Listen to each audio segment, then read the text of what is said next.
Hello students, welcome to the science class.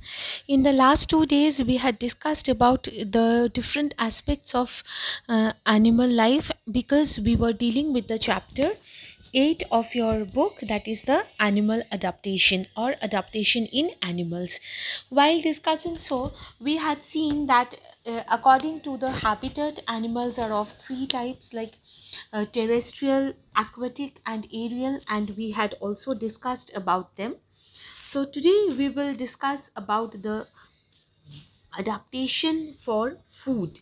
Now we know that all the animals do not eat the same type of food. This is very obvious because the food pattern of camel is definitely different from the food pattern of polar bear, or the food pattern of tiger is totally different from the food pattern as we have. So all the animals are having different types of food pattern, and here also you can see the picture, that is cow is having the grass, whereas this rabbit or the squirrel is having this carrot, and the bear is having something else. So all three animals are having all three different types of food pattern or different types of food in their diet. Amongst the animals, some are the animal who only eat plant, while some of the animal they eat the flesh, and rest of the animal they take both the plant as well as the flesh. Okay, so according to the food they take, the mouth parts and the limbs of the animal are also adapted to the type of the food they take. Here in the first category you can see these animals totally are on dependent on flower or plant.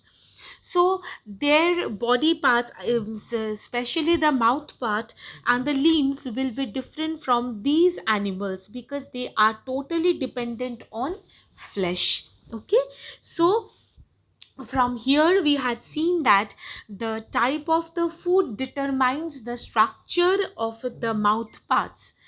Now, plant-eating animals are known as the herbivorous animal or herbivore. They have a straight or edged teeth in front to bite the grass and broad teeth at the back to grind the leaves. Here you can see they are having the edged teeth in the front. These teeth are there to bite the grass, and broad teeth at the back to grind or chew the food. So what can be the example?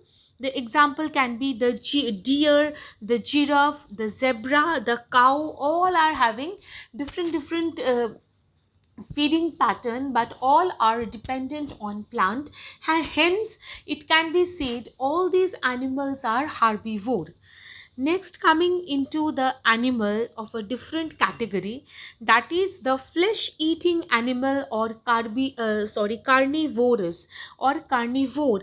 They have a sharp tearing teeth and strong chewing teeth to tear the flesh and chew the bones. Okay, here you can see they have a very uh, it's a tip, they have a peculiar type of a teeth, and they have a peculiar type of a teeth which is used for two purposes, that is to tear the flesh and the chewing the bone. And they also having sharp claws which are helping to catch the prey. Okay, so we can take the examples of the lion, tiger, etc. in this category. Now the beaks and the claws of the birds are also very much suitable, or very much they are adjustable according to the type of the food they eat. Okay, so birds that hunt the animals, they have a sharp claws and very sharp eyesight. See here the example, that is the eagle. The example, the beaks and the claws are very pointed and sharp, so as to they are catching the prey and tearing them. And they also having a very strong eyesight so that they can locate the prey. And also there are, see their claw pattern. There is another bird which are having the hunter bird, that is their hunting is the main way by which they can gather the food. See all these structures, sharp eyesight, they have a very sharp claws, and also they have a very suitable kind of a pointed kind of a beak which is helping them to catch the prey. So all these structures are dependent on the kind of food or the kind of animal they hunt, and they take them as a food. Now, next thing we will discuss is the adaptation to climate. Now, say if we go to some colder place, definitely, say for example Ladakh, if we go to that colder place in the colder month, what type of dress, or any place of Darjeeling, Sikkim, in the mountaineer place in the colder region in the December month, in January month, what kind of clothes we will wear? We will definitely wear the fur coat, and also the light cotton. When we go to some warm places, we will wear light cotton clothes in the summer. Similarly, the skin of animals also helps them to protect them from the harsh climatic condition. Here you can see the fur or the skin of the animals are helping to protect them from the harsh environmental condition, climatic condition. This is the picture of the polar bear. You can see they have a furry body which is allowing them to uh, stop the cold or escape from the cold from the surrounding where they live in. But these animals, as they live in the in the grassland where there is a moderate climate or warm climate, they don't have such skin covering in their body. So that skin covering depends upon the nature of the climate they are in. Now, animals living in very cold places like say polar region or a mountain have thick fur and a layer of fat under their skin. So what do they have? They have thick fur and a layer of fat under their skin to protect from the freezing condition that they face. You can see this is the polar bear. They have a layer of fat, subcutaneous fat, that is under the skin, which is making them hot and which is allowing them to stay in the cold polar region. So and also say there are other animals, say for example the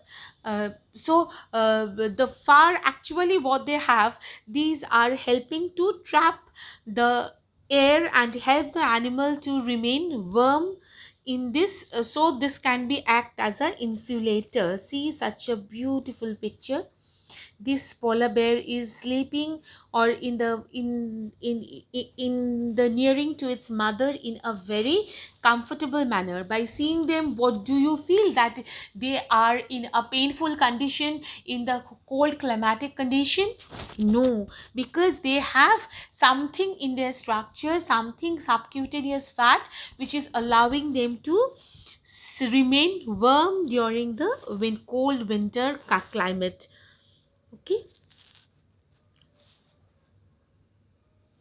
So definitely we had seen that is with the animals where they are living in, their body is also oriented in such a manner. Here we can give the example of any another extreme condition, that is animals which are living in the hot places like the desert. They have the thick skin and very less hair on the body. If you would have seen the camel from a very near a place, you can see they are very uh, they are habituated to stay in the hot place, as a result of which they have a thick skin and having a very less hair on their body. Even this animal, this can also found in the grassland, so which is almost a in a hot place, so definitely they don't have any extra hair on their surface, because on their body surface, because insulation is not needed. The thick skin actually prevents the loss of moisture, and the absence of hair allows the exchange of heat. Why there is, even if I make, you can see from very clear, you can see they are having no hair almost in their whole body. And also they have a thick skin which prevents the loss of moisture, because whatever water content they have, they must keep it inside the body. So they, in order to keep inside the body, they have a thick skin which is preventing the loss of moisture. And this absence of hair here also, and this is another running bird, mu. For this also you can see there is a less hair in the body, or no hair in the body, which is allowing the exchange of heat. Okay, so here also we had seen that climatic conditions are determining the body pattern of the animals.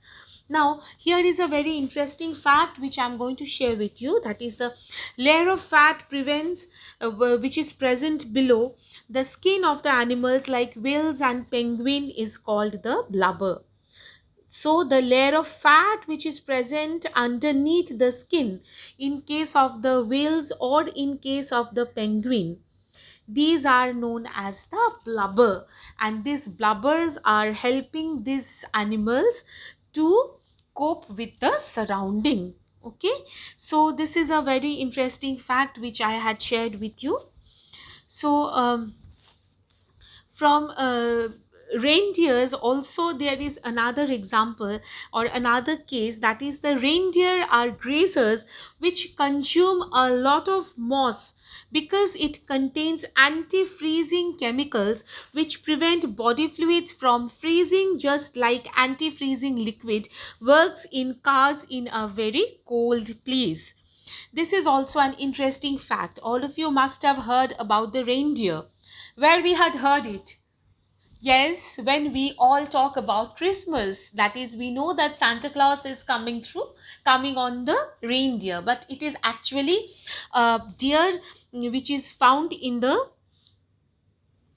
colder climate, colder places. See, they are remaining on those places which is almost covered by the snow, so they eat lot of moss. And this moss is a type of a plant is called as the moss. Okay, so they are eating the moss because it contains the anti-freezing chemical. And why anti-freezing chemicals are required? Because it prevents the body fluid from freezing. Otherwise they remain in such a condition where body fluid would have been frozen. But in order to stop that freezing mechanism, they eat lot of moss which has got a lot of a chemical which is preventing the body fluid from freezing. Just an anti-freezing liquid works in the car in a very cold place. Okay, see, mother nature has given so much of antidotes to fight with the climatic condition, to stay well in a climatic condition. Okay, so from here we had learnt, that is, animals are divided according to the food habit as herbivore, carnivore or omnivore, and their teeth structure, their claw structure, all are depending on what kind of what kind of food habitat they have, what kind of food in which manner they consume. And also we had learnt about the adaptation due to climate, that is, if there is a very cold climate, how these animals are going to be going to survive, or if there is a hot climate, how these animals going to survive. Okay, so in the next class again we will come with some other topic. Till then, all of you stay safe, stay well. Thank you.